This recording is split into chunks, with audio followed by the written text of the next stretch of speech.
We're back in the crazy house. Okay, welcome back to It Gets So Lonely here. I've already made one video on this game, so go back and watch that if you haven't. But if you have, we're gonna go and continue the game. Guys, I got this like bubblegum energy drink right now. I'm kind of scared to try it. It does smell just like bubblegum, okay? Live taste test. I mean, it's alright. So, you want to go to the shore. What will you discover there, I wonder? This night is far from over, and there are any number of adventures still awaiting you. I hope that you've prepared yourself in advance, and I do hope, for your sake, that you have learnt how to swim. I have a sneaking suspicion that this skill might come in handy. I don't know how to swim at all, guys. You follow the path which leads to the shore, supporting yourself on weary, aching limbs which feel ready to snap at the knee beneath the burden of your weight. You are little more than a wisp of a girl, but you've been running for so very long, and your feet are so very numb you feel like a great lumbering thing. You need to lie down, and quickly. You only hope, as you continue to run, that you'll find a means to escape your current predicament by the shore. You do not know what awaits you, but you have visions of a harbor extending out to the horizon, cradling a fleet of white-sailed fishing vessels. Surely there will be a kindly fisherman who will be willing to take you far, far away on his boat to a place where your pursuer will not be able to find you. You can imagine, too, the face of this kindly fisherman, a face you have lifted from the fairy tales you read in abundance as a small child. He will have thick, bushy eyebrows and a dark brown beard streaked through with gray. He will look intimidating at a glance, but he will be fiercely protective of you, just like a father. You do not know what fathers are supposed to be like. You are only imagining. It is your imagination, however, which grants you the strength needed to keep going. You run to the shore. It takes some time before you finally emerge from the woods, but finally you do it. How much time, you ask? I cannot answer that. Did I not say that time had begun to lose all its meaning? The forest is behind you now, at least, and all the awful nightmares that lurk within it. It is still cold, though, and still foggy. It is still dark, too. The sun has yet to rise. You can see the moon more clearly now as it hangs above your head, round as any pearl or orb or crystal ball. The moonlight shines down upon the vertiginous cliffs, which plummet sharply downwards to an array of sharp, spiky rocks below. You felt, upon escaping the woods, a degree of hope, but the sight of these weather-blasted cliffs gives you pause. You inhale, then you frown. Now what are you to do? You didn't think this plan of yours through very well. Not that you had much in the way of a plan in the first place. There is little in the way of civilization here. The cliffs are far from the village. How far, you do not know, and you cannot see any houses. Where exactly will you rest your weary head, and what of your weary legs? Fitfully you look around. There is nobody to your east, nor is there anybody to your west. There is no point in looking south, that is the way you came, and when you look to the north, the world falls away from you.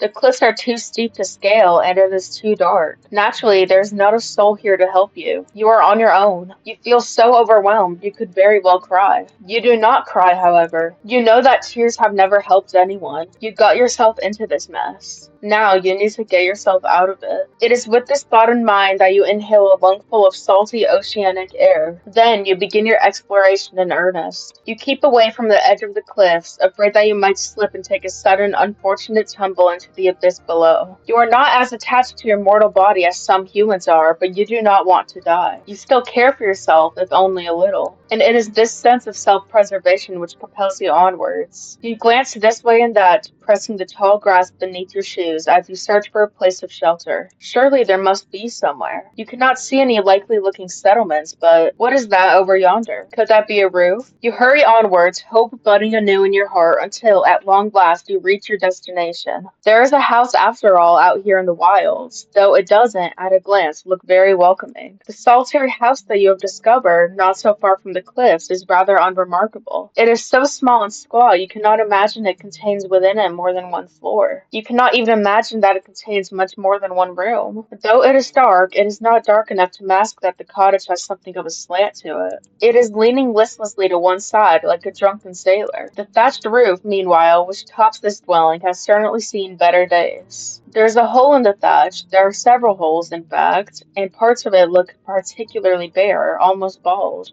That is rather concerning. Should it rain, you will not be properly protected from the elements. Can you really stay the night in such a place? You have some misgivings, but do your misgivings really matter when there's nowhere else to go? It is not as though you have any other options. It is with a sense of defeat, therefore, that you approach the cottage which sticks out of the earth like a tombstone. Part of you wants to turn back, but you know that would be foolish. The windows of the cottage are dark, but that does not necessarily mean it is empty. It is rather late at night after all. Whoever lives here, if indeed anybody does live here, might be asleep. You cannot imagine the owners of this cottage will appreciate being roused so very late at night. You cannot let yourself worry too much about these small details, however. Otherwise, you will never get anywhere. You swallow. The taste of the salty sea breeze is pungent in the back of your nostrils. Then, you rap the knuckles of your right fist on the door. You rap quietly at first, but you do not hear any resultant shuffling inside the cottage.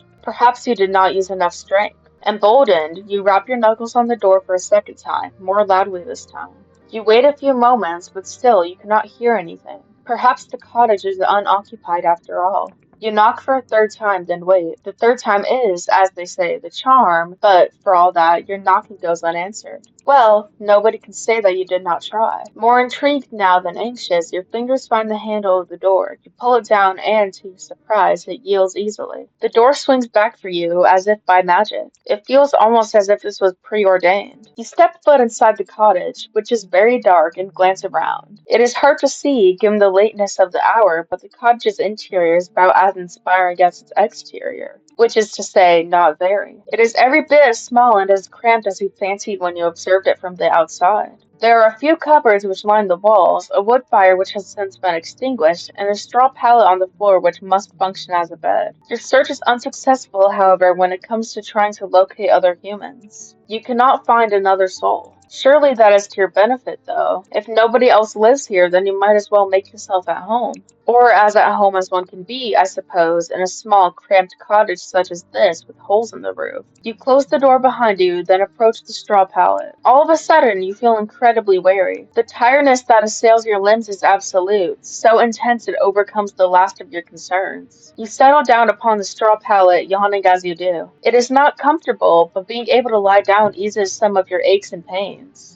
Lying down, even on an uncomfortable makeshift bed such as this one, is better than standing. It is far, far better than running. Your eyelids fall shut, your lashes melting together, and, soothed by the sounds of the wind, with the distant rolling of the waves, you fall asleep. Then you begin to dream. It is not uncommon, of course, to dream. The best and the worst of us do it, from queens in their castles to peasants sleeping in the straw. Why, who's to say that all you have observed tonight has not, in a sense, been a dream of its own? Would that make your nighttime fancies, then, a dream inside a dream? Perhaps our dreams are empty, hollow things stacked inside one another like little wooden dolls. Is that not a whimsical thought? How very droll. Your dreams, however, cannot be called whimsical, and neither are they particularly droll. They are not pure fabrications, as dreams sometimes are, fleeting fancies which can never come to pass. Your dreams are of a rather more pernicious sort. In your dreams, you are at the conservatoire with your red hair tied back into two prim, proper braids. You are walking through the courtyard, clutching your books to your chest as you make your way to the library. Your head is bowed so as to not look at the faces of your passing classmates. You do not want to meet their eyes. These girls, with their sensible braids and their sensible shoes, are merciless. You hunch your shoulders together, but in this dream of yours, so as to not draw their attention, but alas, it is not enough. You stumble, clumsy thing that you are, and you fall, and, just like that, all eyes are upon you. They are laughing at you. You lay there on the ground, by the fountain, your books scattered in your skirt in a woeful state of disarray.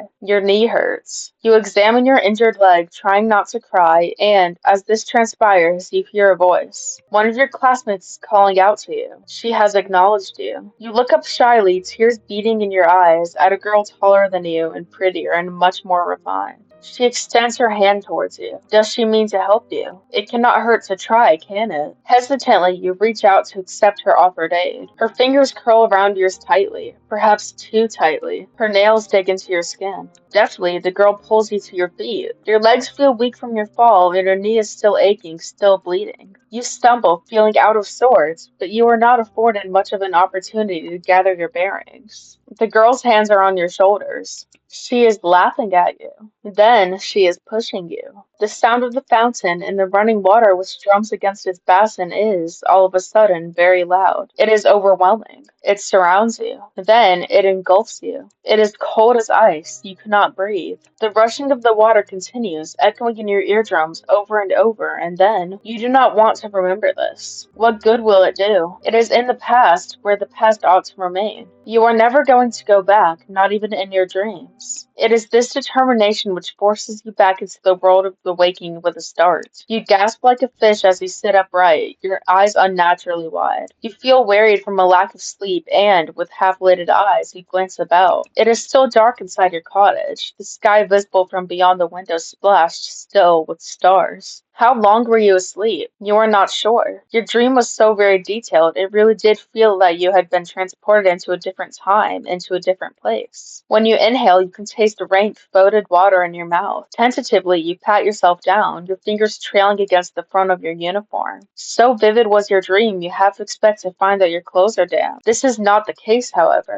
You are, in fact, perfectly dry. Well, now what are you to do? Will you go back to sleep? That sounds like the best option available to you. You are very tired, but your senses feel too overwrought all of a sudden for sleep. You do not think you could bear it. On unsteady legs, you rise to your feet and stand by the window. You look out to the starry sky and to the pitted moon which hangs amongst them, and you frown. You can hear the wind outdoors howling like an injured animal, and, more softly, the ebb and flow of the waves as they meet the cliffs. But that is not all. What is that sound? Why, it's almost like singing. The voice is far enough away that you cannot pick out any individual words, nor even the individual syllables, but there's a haunting quality to it all. The singer, whoever they are, possesses quite the pretty voice, high and clear like a bell. The song is a melancholy one which stirs in your heart. Curiosity takes root inside you, as it did during that fateful day you found that book in the library. Logically, you know you should not go outdoors to seek the source of that singing, but emotionally, that is another matter altogether. You really should have learnt your lesson by now. You should know better than to go sticking your nose into business which does not concern you. But naughty little girls such as you never do learn. You cross the old fisherman's cottage as though in dreams and reach for the handle of the door. The handle depresses easily enough beneath your grasping fingers and the door opens with a click.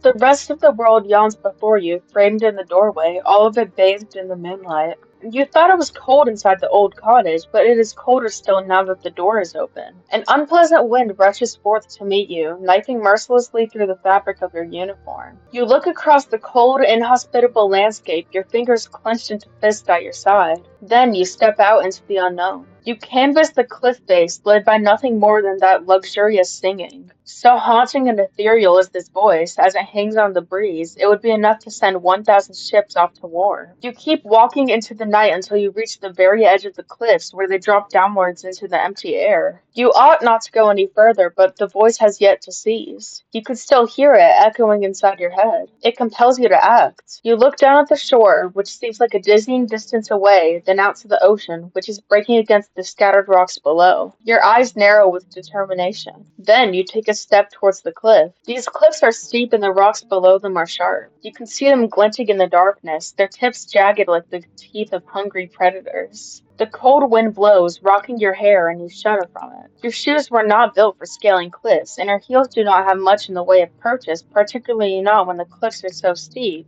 Clinging to the cliffs is no small feat, yet you are determined to ease yourself down onto the shore, in one piece preferably. The wind is so powerful, it feels as though there's something deliberately malicious to it. You wonder, during your descent, if it means to knock you off your perch on purpose, to cast you down to the rocks below. Well, if that is what it wants, then you refuse to give it the satisfaction. You can be awfully stubborn at times, and now is one of them. You continue to climb. How long have you been at it now? Until, at long last, your feet meet the shoreline below. You have made it, and you do not sustain too many injuries. Your palms are throbbing, yes, after gripping those rocks, and you may have a few cuts, but your wounds are of a shallow and superficial sort. You flex your fingers, they feel uncomfortably numb and cold alongside it. Your skin is prickling, but at least you can still feel discomfort. At least it is still attached to your bones, where it ought to be. Your vital organs concealed within the hollow cavity of your body. You have a lot to be thankful for. This night has, by and large, been quite successful. There are no longer any obstacles between you and the mysterious voice which lulled you outdoors. Now you must find them. You set off down the shore on the hunt of the singing voice which has captivated you so. You sidestep sharp, jagged rocks which jut out of the sand like teeth. The rocks which cannot be circumnavigated, meanwhile, you clamber over. All the while, the sound of the sea mingles with that of the singing. It provides an ethereal, haunting backdrop to your exploration, one which further adds to the surreality of your moonlight stroll. The waves lap against the shore, then recede shyly, pushed and pulled by the bleached white moon which hangs overhead. The oceans that you have seen in your library books were all blue as sapphires, but this ocean is different. It is so late at night it looks black instead. The undulating surface of the water reminds you of a mirror, though its depths are even deeper and much more mysterious. A sense of foreboding settles upon you, but you try to quash it. You will not let yourself be afraid. You round a corner, your feet unsteady in their sensible brown shoes, and then, at long last, you see her. There is a woman sitting upon a rock out in the ocean. The woman's eyes are closed and her lips are parted, her expression soulful. She is singing. Her hair, which is fair, flutters around her face like a shroud, which adds to her otherworldly aura. Her eyes might be closed, but her lashes are long and luxuriant like a doll's. Her lips, meanwhile, which are parted in song, are soft like the freshly plucked petals of a flower. Her face is perfect, as are her proportions. Her neck is tall and slender like the stem of a flower. As for the lower half of her body, meanwhile, it is nothing like anything you've ever seen before. It is here and here alone that the woman betrays your narrow human definitions of beauty, for her legs are non-existent. Rather than two awkward appendages, this woman has instead the sleek shimmering tail of a fish. Is she not then a human? She cannot be, not with a tail like that. This unusual sight makes you gasp, and quite audibly at that. You do not mean to be rude, but you cannot help yourself. Humans tend to react poorly to things they do not understand. At least you do not scream, that would be even ruder. Oh my! You meant to observe the mermaid from a distance, but it would appear that your shocked gasp was loud enough to attract her attention. The fish-tailed vision sitting upon the rock is looking at you. Her gaze is so piercing it feels almost as if she's looking through you. Your heart seems to stop inside your chest, as if by some manner of magical spell. You thought the mermaid pretty when you first observed her, sitting on that outcrop of rock, her face turned in profile. Now she is looking at you, however, you can see that you were mistaken. She is not just pretty, she is beautiful, so much so it's almost unnerving. She looks as though she stepped out of the pages of a picture book. She is simply too perfect to belong to this world. Perhaps she's some kind of vision, a waking dream, a hallucination. But no, she's none of those things. Her tail might be an impossible thing, but its scales look slick and wet regardless, like those of any fishes one might find at the market. These scales are iridescent and, bathed beneath the light of the moon, they almost seem to glow. The sight of her rather takes your breath away. You look at the mermaid. She looks back at you. You prepare yourself, expecting some sort of altercation, but the surprise soon fades from the mermaid's face. Her lips, which were once pursed in a frown, now shift upwards. Then she says, in a refined sort of a voice, My, it really is good to see a human again, particularly a human girl. I was beginning to fear that your kind had all disappeared, and I would no longer have anybody left to tell me of the world above the waters. My, this is quite the effusive greeting. The mermaid's introductory speech is positively brimming with excitement of a sweet, girlish variety. She is rather more amicable than the fine polish of her syllables would make one suggest. You might be a well-bred lady yourself, with an accent to match, but you cannot help but feel overwhelmed. Anxiously, you observe the mermaid, and you ask her what she means. What happened? As to that, I'm afraid I cannot say. I've been sitting on these rocks and singing for many, many nights, but nobody has come to see me. There have been no lovely humans for me to play with. I was beginning to wonder whether your kind had disappeared altogether. I feared some manner of calamity had occurred while I was slumbering beneath the water's surface, and your kind had been eradicated. You shudder, then reassure the mermaid to the contrary. You do not know about the humans that she used to speak with, but you, at least, have not been eradicated. You are still here. Yes, well, I can see that, the mermaid answers with a light laugh. It really is a relief. My fellow merpeople who live beneath the water told me not to worry so, but I could not help myself. I have always been fond of you humans. It was rather sobering, sitting here night after night all on my own. It gets so lonely here. Like the name of the game!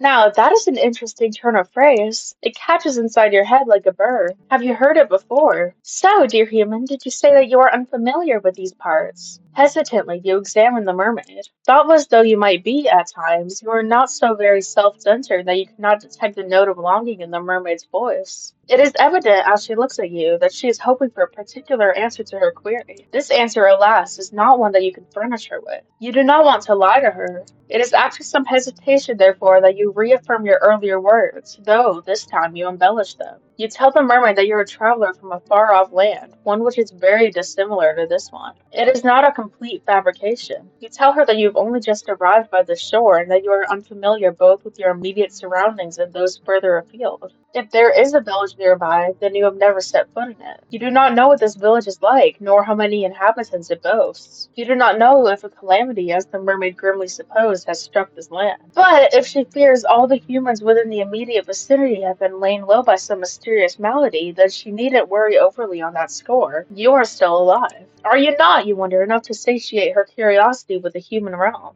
Yes, that is true. You are here. I am grateful naturally for your company, although, wistfully, the mermaid sighs. I was rather hoping you might be able to bring me some news of the nearby village and of its inhabitants. This makes you wonder. Was there a particular person from this village she was close to? So, you were able to work that much out, the mermaid answers with a small smile. You are an intelligent one, aren't you? Your past professors would beg to differ on that score. You were always awful when it came to academics, mathematics in particular. You could never get your head around all of the numbers. Your stern, stony-faced math professor used to despair in you, but she is not here. None of them are here. It is just you now and the mermaid, and she does not need to know about your dismal academic record. You allow yourself a small smile, touched by her compliment, and tell her that it was nothing more than a lucky guess. For a guess, it was remarkably accurate. You are quite right. I did have a close friend from the nearby village. She was very dear to me. Internally, you congratulate yourself on this piece of detective work. How very clever you are. There are many humans in this world that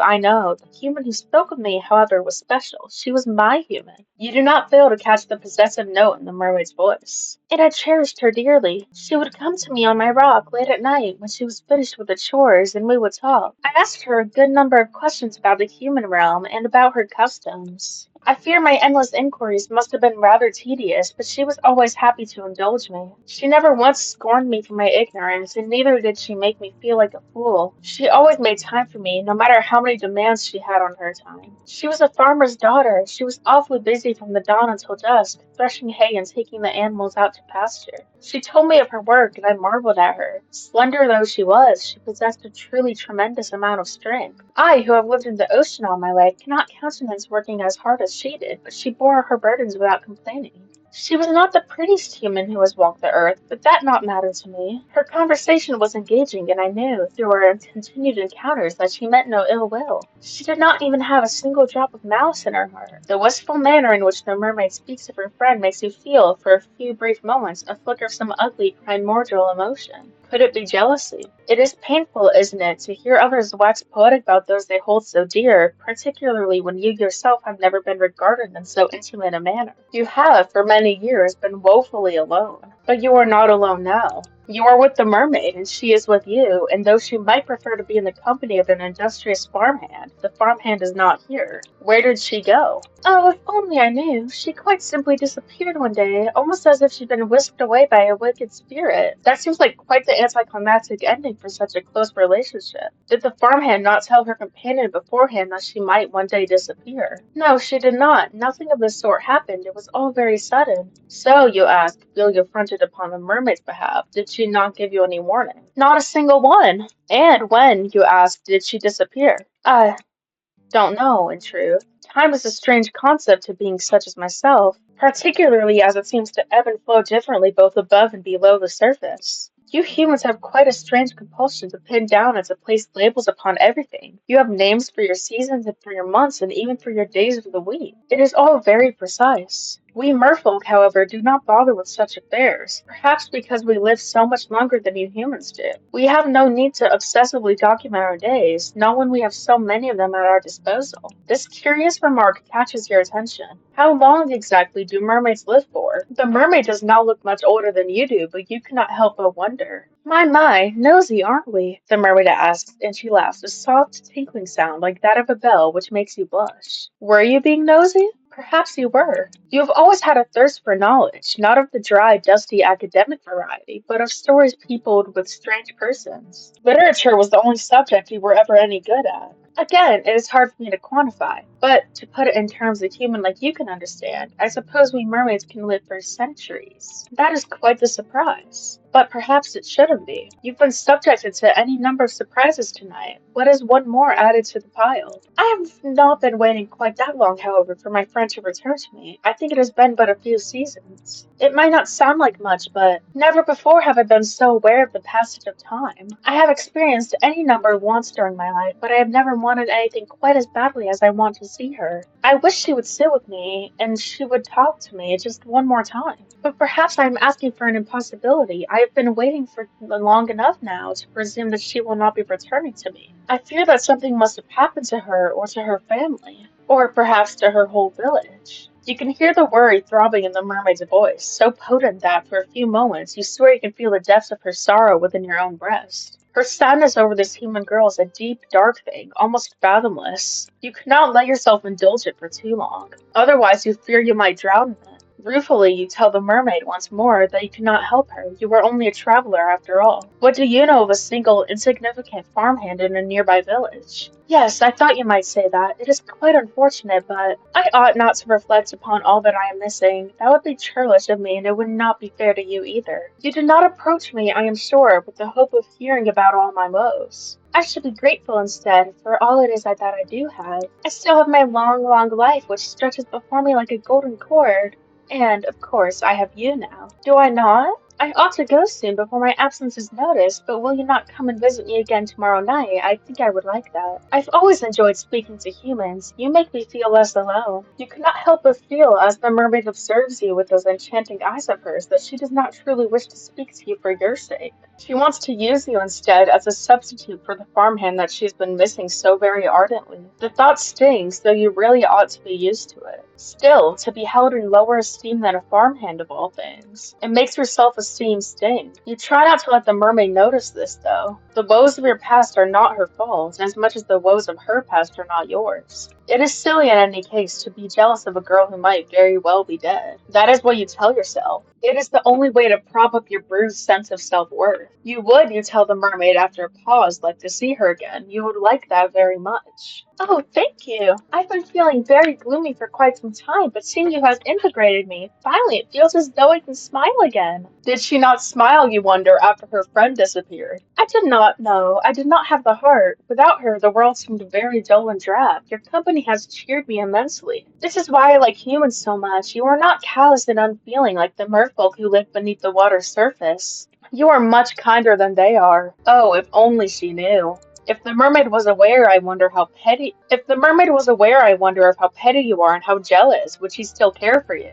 Well, that is neither here nor there. You agree to meet with the mermaid come sundown the following night, then you make your slow, stumbling way back up the cliffs, then to the cottage you have purloined as your own. Once indoors, you settle down upon your pallet, then you close your eyes. The sighing of the wind outside and the distant roiling of the waves against the rocks do not disturb you. You feel, after your midnight encounter of a Moorish kind, quite at ease, perhaps prematurely so. What happened to the icy fear which prompted your frantic flight through the forest? Where has all that gone? Do you not think you are being a bit complacent? The following morning, when it arrives, is cloudy and overcast. It is not a particularly pleasant morning, but at least it is not raining. That is some small consolation. You rise from your straw pallet, stretching, then glance about the interior of the fisherman's cottage. It looked dilapidated last night, when much of it was obscured by the shadows, but it looks even more so when subjected to the morning's light. The cottage's interior has the distinct, disquieting appearance of having been abandoned in a hurry. There is broken pottery strewn upon the ground, and the singular wooden chair, which once must have been stood by the singular wooden table, is lying on the floor. The doors of the cupboards, meanwhile, are ajar, the shelves within depressingly bare. A quick search reveals a handful of edibles, but there is precious little to be getting on with.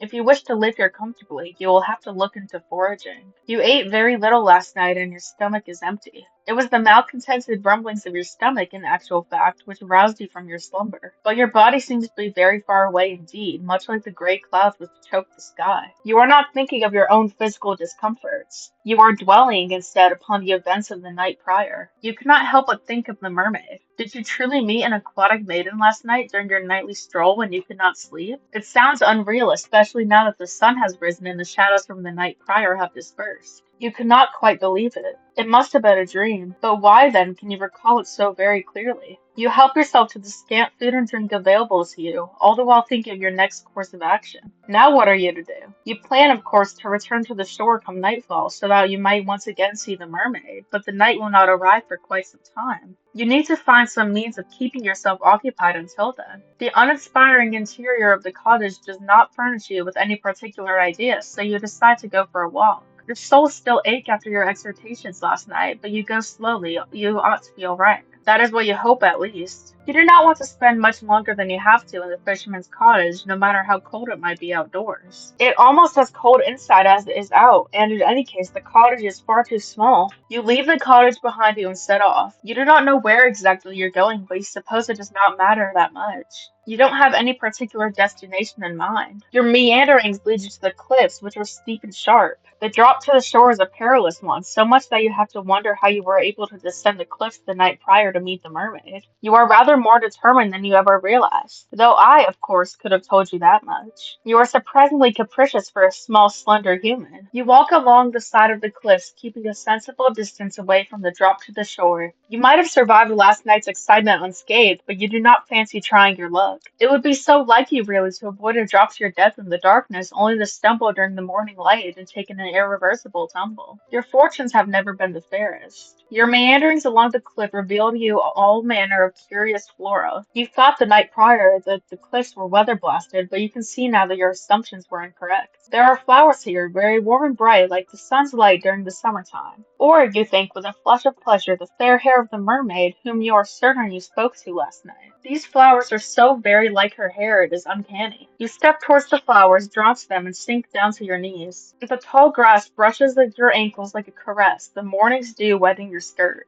Your clothes are getting damp, as are your legs, but you care not for this minor discomfort. You have just had an idea. Why not make a gift for your new friend? You are sure that she would appreciate it. Why would she not? She told you in a voice which had been steeped with dolor that she had been feeling lonely. You want to see her again, and when you next see her, you would like to make her smile. It is with this thought in mind that you begin to pick the flowers which are growing upon the cliffside. These flowers do not have any thorns, and their delicate stems snap easily enough between your fingers. You take care when plucking these flowers till you have a substantial amount of stem intact. You will need these stems so that you might twine the flowers together. You mean to make your mermaid a diadem, something she will be able to wear in her hair. This tiara is certain to suit her. She is so pretty, anything would suit her. You continue to work, slow and steadfast, as the weak sun shines. It takes time, but you are eventually able to fashion something you are satisfied with. You only hope the mermaid will feel similarly, if indeed she really does exist. Carefully, you pocket your makeshift diadem, then decide to forage for some food. You discover during your search some fruit trees whose sweet burdens are enough to fortify your spirits. For the present, at least. It is fortunate, really, that you were so excited about your moonlight rendezvous with the mermaid. If you were less focused upon the future and dwelt more in the immediate present, you might have more of an appetite. There is very little to do, you soon discover, in the cottage, other than checking the cupboards and sweeping the floor, occupations which both feel depressingly pointless. There are no books to read either, with which you might pass your idle hours. You do, however, busy yourself with trying to light a fire so that you might ward off the cold. This time is horribly slow in passing, in part because you have precious little to do, but also because you cannot stop thinking of the mermaid. Will she really return to the shore as she said she would? Can you truly trust her? Oh, you hope that you can. If she were not present at your designated meeting place, you think you would die from disappointment. The seconds continue to trickle by, unchecked by any hourglass, and as they do, the sun sinks beneath the horizon. Part of you worries, however, that it still might be too early to search for the mermaid. Will she be there yet? You sit there, your stomach tied up in anxious knots, and as you listen to the wind which buffets your windows, you hear it. The sound is faint, but you recall it well from the night before. There is a single, solitary voice outdoors, tempest-tossed amidst the rolling waves. The voice is a high, clear one, silvery, if, indeed, voices can have colors, like a finely polished dinner plate in a noble woman's home. The voice, of course, belongs to the mermaid. Who else do you know with a voice as angelic as that? Relief begins to bubble up inside you, a relief so potent you feel dizzy from it. She did not abandon you after all. Why, you wonder, did you ever think she would? She said that she wanted to see you. Did you think that a mere nicety? With trembling fingers, they are trembling, I presume, from excitement rather than fear, you seize the handle, then turn it. Then you step out into the dark, inky night. You walk towards the cliffs as you did the night prior, beneath the cover of the inky blue sky, the wind moaning fitfully with every step you take. Your soul still aches from your expedition the day prior, but you are able to ignore this discomfort. It seems irrelevant, really, when compared to the prospect of once again meeting the mermaid. You have known her for only one night, yet she has come to mean more to you than your own well-being. You would do anything for the mermaid if she asked it. Almost anything. You hurry down the sharp incline of the cliffs to the shore, almost stumbling in your scuffed brown shoes, which were really not meant for rock climbing. So frantic are you in your attempts to once again make the mermaid's acquaintance, you very nearly fall. It is a good thing that you still have enough sense about you to regain your footing. Otherwise, this tale would come to a premature ending. Eventually, you make your way onto the shore, then approach the jagged outcrop whereat you last saw the mermaid. Like the night prior, the mermaid is perched upon these rocks, her fair hair strewn about her shoulders. When she sees you from across the shore, she ceases her singing and her eyes light up. Or at least they seem to. So, you have returned to me, my hero, the mermaid says, and then lightly she giggles. Or perhaps I should say my heroine. Her praise makes you blush. You do not feel worthy of it. Nobody has ever called you a heroine before. You do not even think of yourself as a heroine. If a story were being made about you, you rather think you would be a supporting character, one without her own voice. You are not interesting enough. The mermaid seems to think that you are, though. She is staring at you delightedly, as though you are the one person in the world she most wishes to speak to.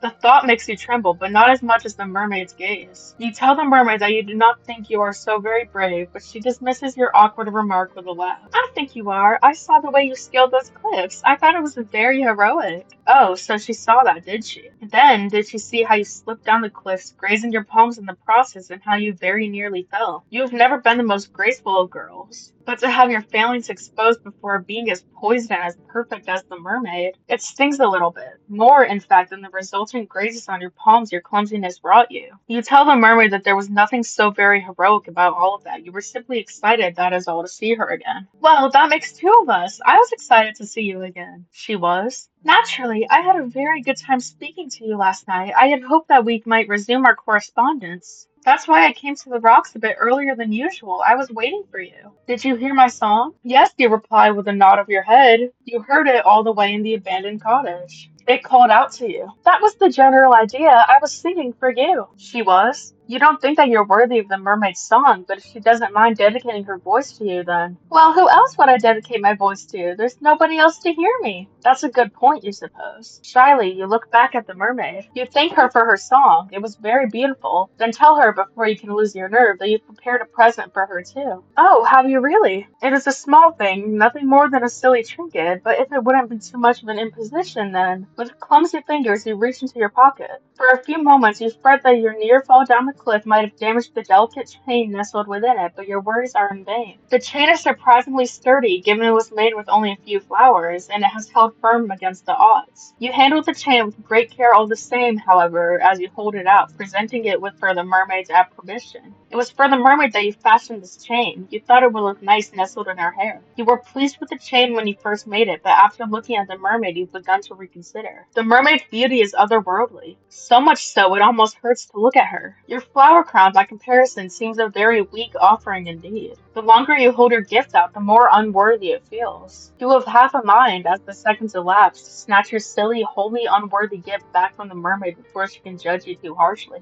But the mermaid's lips curve upward into a smile, and, in a voice so full of gratitude it makes your heart throb, she says, "Oh my, did you make this for me?" "Well, yes," you reply, still feeling a little flustered. "You saw these flowers earlier when you went for a walk, and they made you think of her. Not, you hasten to add, that you think her beauty is comparable to these flowers. They are far inferior when contrasted with her good looks. You simply thought." You're unable to get the rest of the sentence out, however, because the mermaid interrupts you. Not rudely, but with something resembling compassion. Perhaps she pities you. She must be able to hear how your voice is trembling. Can she also see the way your hands tremor? Oh dear, faint heart never won the hand of a fair maiden, you know. What happened to all of your confidence? I think that your gift is a wonderful one. I did not at all expect it, but it is really pretty. You look at your feet, too shy to meet the mermaid's gaze. Then you say very quietly that you are glad she thinks so, but she does not need to spare your ego. You have precious little of it left as is. The mermaid seems touched by your shyness. Perhaps she likes her prey to be self-conscious because she smiles. I am not simply saying things to spare your ego. I am not like that. Humans might spout platitudes as easily as they breathe air, but I do not compliment others unless I truly mean it.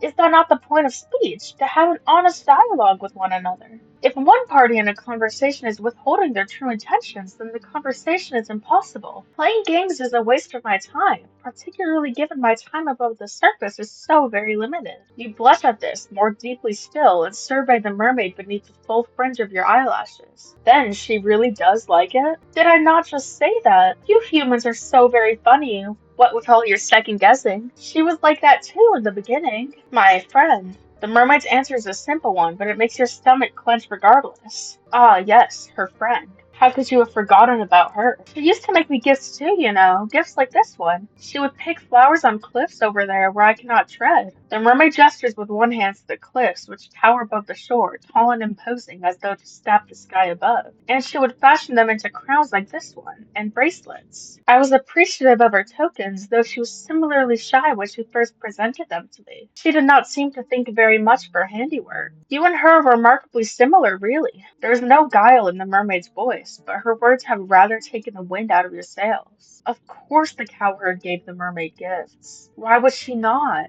The mermaid is beautiful. She is so very beautiful, like a tutelary goddess. She seems to invite tribute simply by existing. Were you more religious, or more irreligious maybe, you might even consider worshipping her. Though, in essence, is that not what you were doing with your flower crown? How silly of you to think that your idea was an original one. I might be accustomed to gifts, but it has been a long time since any human has bequeathed me with anything. This is a pleasant surprise. I am truly thankful for your kindness, dear one. The mermaid leans forward on her rock so as to pluck the circlet from your fingers. Her benevolent smile all the while is unwavering. And, now that I look at your gift more closely, I rather think it is of a superior quality to the gift my old friend once gave me. Now this is enough to make you start if the touch of the mermaid's fingers upon your own was not. Could your silly gift really be better than those she once accepted? My friend's trinkets were all rather clumsy in execution, though I cherished them nonetheless. They were very precious to me. They did not last for very long, though. Not when I took them with me to my home beneath the ocean. The waters soon rend the fragile links between the flower stems asunder. Your diadem, however, seems more sturdy, but it is by the same token very delicate. You must be very good with your hands. You think back briefly on your disastrous sewing lessons in the past, of your numerous failed attempts to thread your needle while the other girls giggled at you, and you blush. You think the mermaid's praise might be a touch too effusive. You tell the mermaid as much, but she only laughs. I do not think so, now. The mermaid places your floral trinket upon her head, over her long fair hair, and then surveys you in a manner which seems almost coquettish. You think that the mermaid looks radiant, though that is less because of your gift and more of her natural looks. You tell the mermaid this, though not in terms quite this glowing, and she giggles. You're selling yourself too short. I think your gift is lovely, really. The flowers would rather match my hair. Yes, you answer with a nod of your head. That is why you picked those flowers. She's all you've been able to think of. I'm glad that you've been thinking of me. I, in truth, have been thinking of you, though I did not wish to say as much.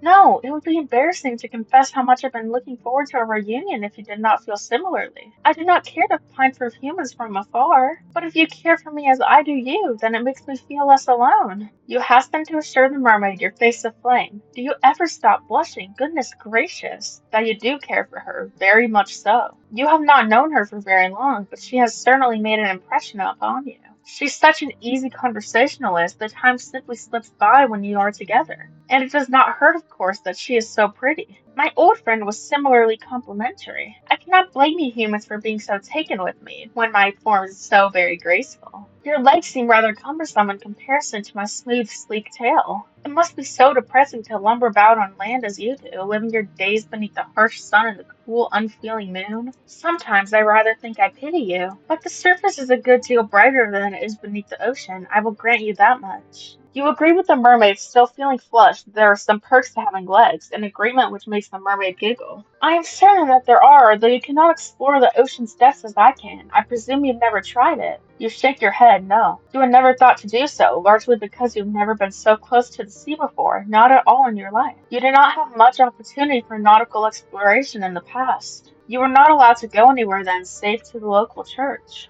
It was quite a lonely existence. Well now, that is a pity. You were kind enough to give me a gift, fashioned from flowers which grow where I cannot reach them, so perhaps I ought to return the favor. The favor? Yes, that's right. It would only seem fitting that I give to you something which can only be found in the ocean depths. Perhaps we can look at it as a form of cultural exchange. Oh no, you protest, your eyes wide. You couldn't possibly put such a burden upon her. You did not give her a gift after all because you wanted to receive anything in return, anything other than her friendship, that is. Her conversation is more than enough to satisfy you. You do not need any physical presence on top of that. The mermaid does not seem convinced, however, by your naysaying. She raises one eyebrow, even this gesture is performed elegantly, then says, "If my company is all it takes to satisfy you, then you are easy to please indeed. But please do not rebuff me. I am offering because I wish to do this. Remember what I said. I do not say things for the sake of it." Well, you murmur, if she really doesn't mind. Of course I do not mind. Now, wait there. I will not be very long. It would be rude to abandon my new friend in the midst of a conversation. The mermaid turns her attention toward the clear mirror-like water which shimmers beneath the moonlight. Then she dives. Her body arches elegantly through the air, her long, slender limbs cleaving through the surface of the water with nary a ripple. The mermaid's face is first submerged, then her torso, and at long last her tail. The water rushes forth to envelop her, as though it has been waiting for her. It subsumes her. It swallows her. Then she disappears from view. The mermaid is gone, but you are still there. Well, now what are you to do? There is nothing that can be done, you suppose, save waiting. You stand there for several moments, watching the black water lap against the shore. The breeze howls mournfully, like a wounded animal, as it buffets your hair about your face and your torn skirt around your legs. Time elapses, but how much of it, while you stand there, fretfully, feeling as ostentatious as a maypole? When will the mermaid return? Will she ever return? You are starting to worry. Is that all you do when... Look, over there, by the rocks upon which the mermaid once sat, the water is rippling. It looks as though your new friend has returned. The mermaid pulls herself onto the rocks, using a surprising amount of upper body strength, then smiles at you. I apologize for the wait. I hope I did not make you worry. You were worrying, but you were not half so honest as the mermaid. Mermaids might be spoken of as devious tricksters who lure sailors to their deaths, but they are, in actuality, very sincere. They are much more sincere than most humans. Perhaps that is why your kind fears them so. There are few creatures who inhabit this world whose capacity for lying is greater than your own. You tell the mermaid that you are not worrying, yet she answers with a wry smile. I'm not so sure about that. Ah, the mermaid is wilier than you are giving her credit for. She has seen straight through you. But no matter, it took me some time, but I was finally able to retrieve for you a gift. I do not have the means to turn this into a pretty piece of jewelry as you did with the flowers, but I wish to give it to you nonetheless. I do hope that you like it. The mermaid leans forward, then holds her gift out towards you. Her slender fingers unfurl about it like the petals of a flower being folded back, and oh, what a pretty gift it is! The ocean might be dark and deep, cold and unfeeling, but the same cannot be said for the object which glares upon the mermaid's palm. She has fished from the depths of the water a beautiful shell, one which shimmers prismatic colors beneath the moonlight's light, much as like the scales on her tail. The shell is so very pretty it quite takes your breath away. You look at the shell worriedly, your teeth biting your lower lip. That is a bad habit, you know. You'll make yourself bleed. Then ask the mermaid if this really is all right. Would a gift like this not be wasted on you? Of course not. I want you to have this shell because it makes me think of you. It does. How so? I thought it should be obvious. The shell is a lovely find. As are you. Did she just call you lovely? Surely you must have misheard her. You can scarcely believe it. It's an awful lot for you to take in, but... Now, why are you gawping at me like that? The wind will change, you know, and your face will be stuck like that, which would be quite the shame. You would waste your good looks, which for a maiden such as yourself would be nothing short of a tragedy. It seems as though the mermaid really does think you're pretty after all. The mermaid with her smooth skin and her fair, fair hair. You can scarcely believe it. There is something almost laughable about the mermaid's compliments. How could she call you pretty when her looks are so immediately, obviously superior? Tongue-tied, you look at your feet. You do not know how to reply to the mermaid. You have half a mind to refute her words, to tell her that you are not that pretty, not really, but you fear that might look rude.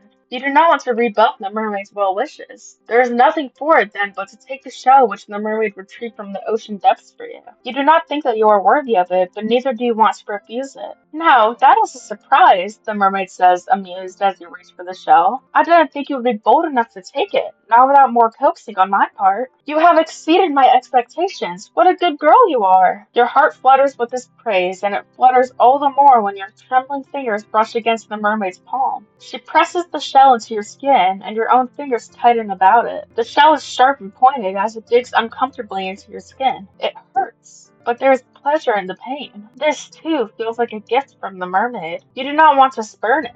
Even pain can be a precious thing when dealt by one whom you care for. You never knew that before. You hold the shell to your heart, which is beating in a regular rhythm, and look at the mermaid. Then, very softly, you thank her. It's quite all right. It seems only fair after you shared part of your world with me. I wish to share part of my world with you too. Humans cannot normally descend beneath the ocean depths, and even if they do, they can't remain there very long. You're far too fragile. Would that I could, I would bring you with me to my underwater kingdom where we might be together. The mermaid's melodic voice trails away, suffused with something resembling melancholia. She sighs. Then she shakes her head and smiles. But this will have to do for the present. Please take good care of that shell. Look at it from time to time and think of me. That would make me very happy indeed. The days passed following this nightly encounter with your aquatic acquaintance with an almost intolerable slowness. You endure the hours of sunlight as best as you can by going for long, bracing walks amidst the heather, foraging for berries and fruits amongst the hedgerows. You even, when you've mustered enough courage, take an old fishing line uncovered in the fisherman's cottage and try your luck by the shore. Your initial attempts at angling are without success, but as time passes, your proficiency in the art grows. Practice makes perfect, and progress is so important, you guys. Sometime after you take up your rod, you are able to catch the odd fish here and there. Small, scrawny things mostly.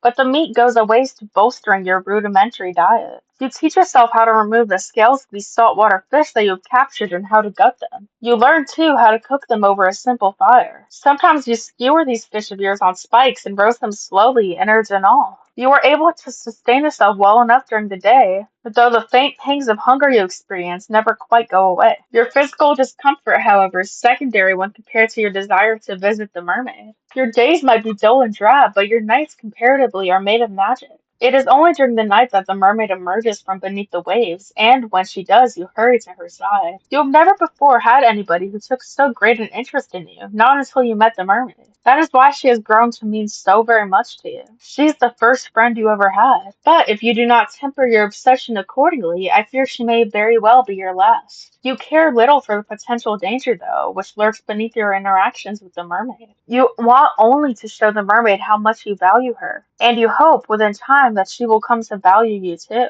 If you keep seeing her, surely she will stop thinking of her human friend whom she lost so suddenly. That is your plan, at least. Fortunately, your self-serving wish to grow closer to the mermaid seems close to being granted. Your nightly conversations when you greet her come easily enough, the words tumbling from your mouth like thread. You have grown rather comfortable in the mermaid's company, and she yours. She must have, for it is not long after you bequeathed your diadem of flowers to the mermaid that she looks at you, then poses a curious question. I was wondering, dear one, whether you would mind indulging me. I know this might not seem like an appealing proposition, but I thought it would be remiss of me not to ask. I have seen some of your world, for I have sat on this shore for many, many nights hence, but you have seen nothing of mine. It seems unfair that I should know some of the world that you inhabit, while you know so little of my own. So would you care to come with me beneath the ocean waves? There is much that I wish to show you, sights that cannot, I fear, be accurately represented in language alone. Words can be awfully stifling when it comes to the communication of experiences such as this. It is quite the florid speech, but at the heart of it beats a simple enough request. The mermaid wishes to bring you beneath the ocean's surface so that she might show you her home. You are flattered initially that the mermaid wishes to show you something so personal, but after this flutter of flattery there comes an uncomfortable sense of unease. The mermaid might feel at home beneath the water's surface, but what of you? You are a human girl with two awkward, ungainly legs, and you were not made to live under the sea. You frown and, mistrustfully, you look at the ocean. It is late at night, as it always is when you speak to the mermaid, and the water does not look blue. It appears instead to be obsidian. The waves moan as they break against the rocks, which jut out of the shore like mighty dragon's bones. They sound angry, violent almost. Salty sea sprays arc through the air. Caught in the moonlight, it shimmers sharp as knives. Hesitantly, you take a step back. You are a little afraid of the sea. It is so restless, so deep, and so all-consuming, it reminds you of a hungry monster. You have never submerged yourself beneath the ocean before. You never had the opportunity. You do not even know how to swim. You are fearful for your own safety should you consent to dive beneath the undulating menace of the water, but do not look so frightened, dear one. I will be with you, and I will not let you go. You have my word. Shyly, you glance at the mermaid. She is still perched upon her rock, her hands folded neatly upon her. You are still afraid, but the mermaid's reassurance does help. Has she not told you numerous times that she is nothing if not honest? You trust her not to break her word. She will not leave you beneath the waves, abandoning you to a cruel, lonely fate to become the food of so many fish. That is why, despite all your misgivings, you find yourself nodding your head. If that is what she wants, then you will accompany her. You are interested, too, in what lies beneath the ocean's surface, out of sight. Oh, I knew that you would agree. Thank you very much for humoring me. I will endeavor to make these next few moments the most memorable you've ever experienced. Now, would you care to come with me? I shall be your guide. The ocean's depths might be dark, but I will not let you get away from me, I promise. The mermaid extends her hand toward you, a hand which seems to cut through the moonlight just like a blade. The moon's celestial rays play against the mermaid's upturned palm so that it shimmers. The mermaid's hair, too, is glowing, backlit by Celine's glow, so that she almost looks like an angel. Her beauty is such that, for a few moments, you cannot do anything, neither step towards her nor back away. You feel frozen in place, rooted into the sand like some shore-growing tree. You still do not understand why the mermaid has taken such an interest in you, but an old adage does occur to you. You reach out, your arms shaking like the skinny bough of an ancient tree, and find the mermaid's hand within your own. The mermaid's fingers curl about your own. Her nails, only now you notice how sharp they are, digging into your skin. Though the mermaid herself looks very soft, her grip is surprisingly strong. You do not think, if she willed it, you would be able to get away from her. But why would you want to? She doesn't mean you any harm. Now, let us be on our way. There is much to see in my underwater kingdom. I cannot wait to show it to you. The mermaid turns toward the ocean, as do you.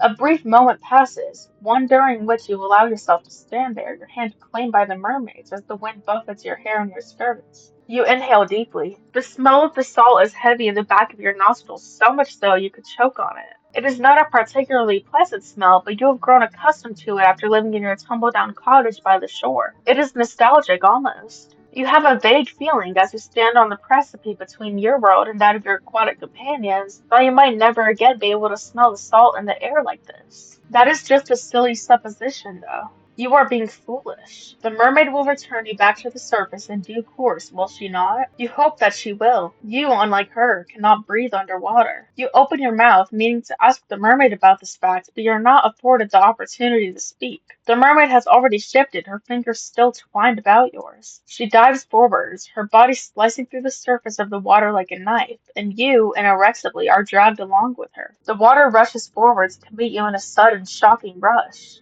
Down!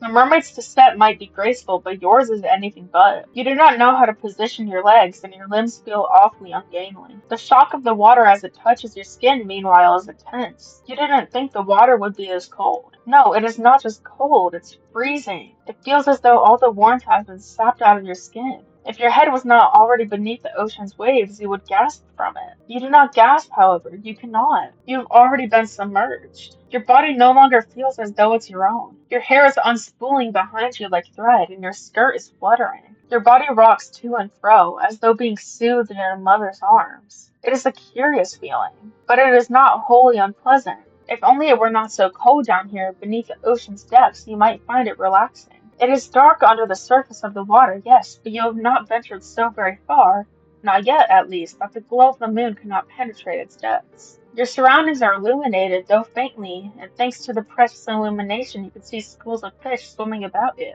Their scales all glisten as they arc through the waves like rainbows. They do not look like life forms. They appear instead to your fairy-tale-addled mind to be ancient relics brought to life through some strange arcane sorcery. They are pretty. No, that word is not significant enough. They are beautiful. You did not know, as you stood upon the shore, how very full of life it was beneath the water's surface. You didn't know either how very beautiful these aquatic denizens of the deep were. You have never seen fish like these before, not in real life. You have memories, vague, hazy memories, of dissecting a fish once in a particularly gruesome biology lesson. but that feels like a very long time ago now. You would far rather think on your present than dwell upon the past. But the seconds pass, and as they do, the mermaid continues to swim, leading you deeper and deeper into the ocean's depths. While once you were close enough to the surface that the moon's light could still slice through the waves, now it is so very dark you can scarcely see. Your vision is beginning to blur. You feel an uncomfortable pressure weighing down on your inert body. You have descended, you realize, with a ripple of anxiety too deep. Humans were not meant to descend into these depths. The water, once cold, now feels freezing.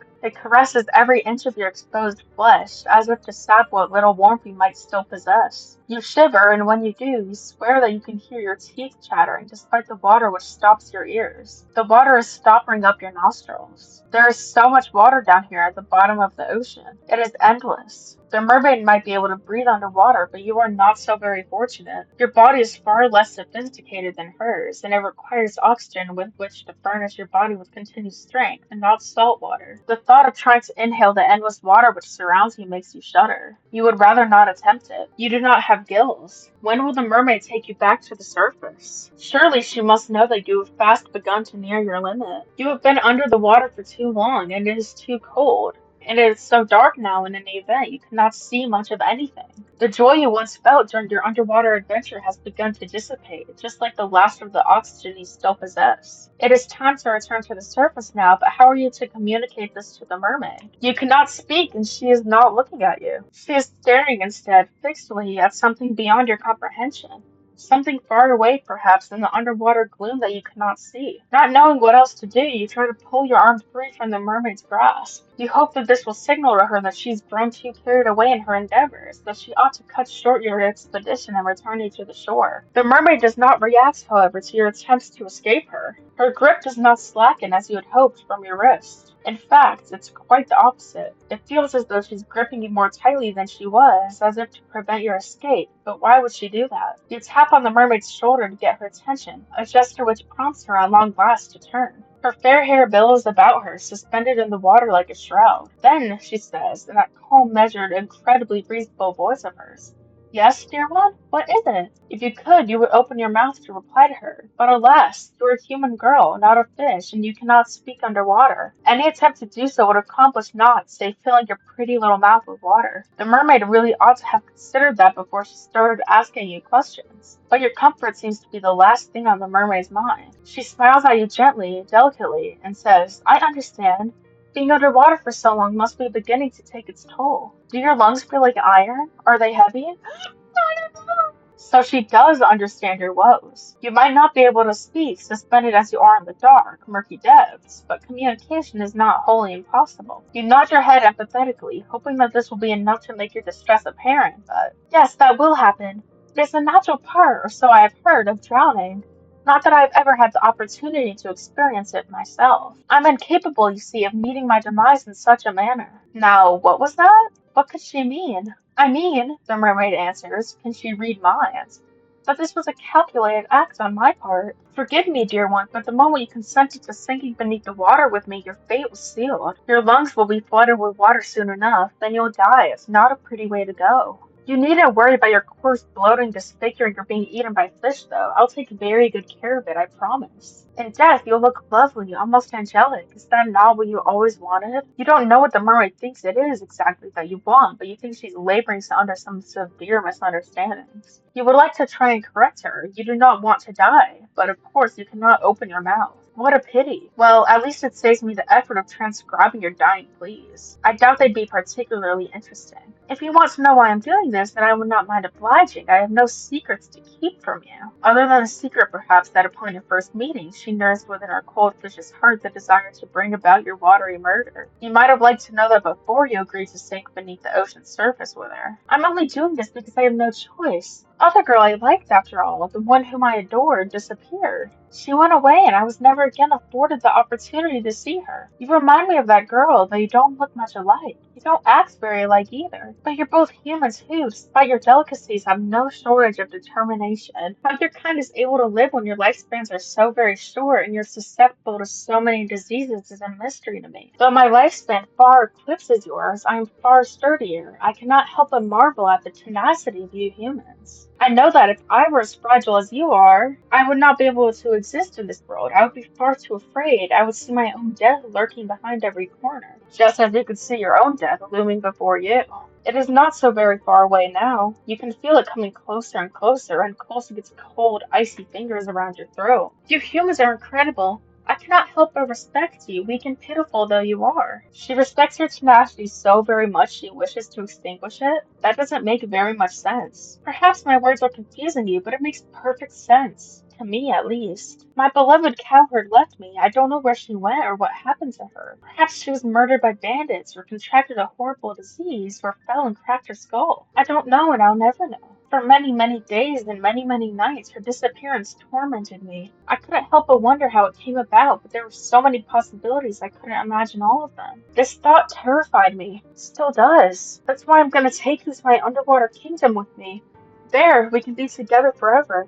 Nothing will be able to tear us apart then. I will brush your hair. I'll dress you in the finest pearls found from the bottom of the seabed. It'll be lovely, much, much lovelier than any sort of miserable existence you would be able to have out of the water. In my citadel, you will never be attacked by bandits or ravaged by diseases. You'll be quite safe, I promise. Quite safe, yes, and quite dead too, surely. Well, yes, that's the only unfortunate aspect of my plan. She considers your death nothing more than a mere misfortune. The mermaid might be surprisingly cold after all, but perhaps you ought to have predicted this. She is part fish. Are fish not cold-blooded like lizards? You probably learned this at some point during biology class, but your lessons are beginning to feel very faint and far away now. Your body's beginning to fail you. You cannot take much more of this. It is a necessary sacrifice, though, if we are to be happy. I'm doing this for both our sakes, you know. I do apologize for tricking you, but please try to understand. I really have been lonely. You would be more inclined to sympathize with her, perhaps, if her loneliness was not ushering in your inevitable demise. But you are too preoccupied with your dwindling reserves of oxygen to feel much in the way of anything for your captor. You can feel the pressure of the water against your eyes. They are beginning to ache. Perhaps you're crying. You do not know. The water masks much of your anguish. You've been drifting underwater for almost 3 minutes. That is a remarkably long time to go without any air. Your vision is beginning to cloud. Your surroundings, already dark, look darker, still, unpleasant, and obscure, not at all like the paradise the mermaid promised you.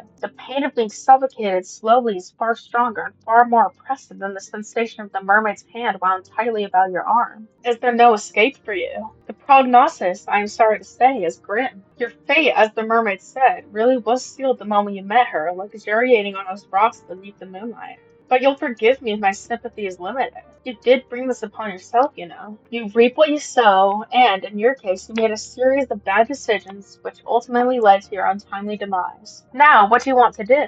Will you accept this fate of yours? Will you accept this fate of yours and rest in peace, or will you try to fight against it? And I'm gonna fight against it. I like that look on your face. It is the look full of determination, the self-same determination which first prompted me to take an interest in you. I can tell that you're not happy with this ending. You didn't come all this way after all to drown. That is quite the indecorous demise, regardless of how many fine stones and shells the mermaid means to twine through your hair after your death. If you wish to carve out a new story for yourself, then I would be only too happy to indulge you. Just try not to get on the bad side. Or, good side of any homicidal naiads this time. The drowning of fair maidens is something of a cliche. Your fate is, once again, in your hands. Now I wonder, which path will you take? We do only have one option now, so we're gonna go to the village. And that's where we're gonna stop for this episode. Okay, hi. If you liked this, like, subscribe, comment, hype this video up if you can. I don't know, just engage with my video. And I will make part 3. Okay, see ya!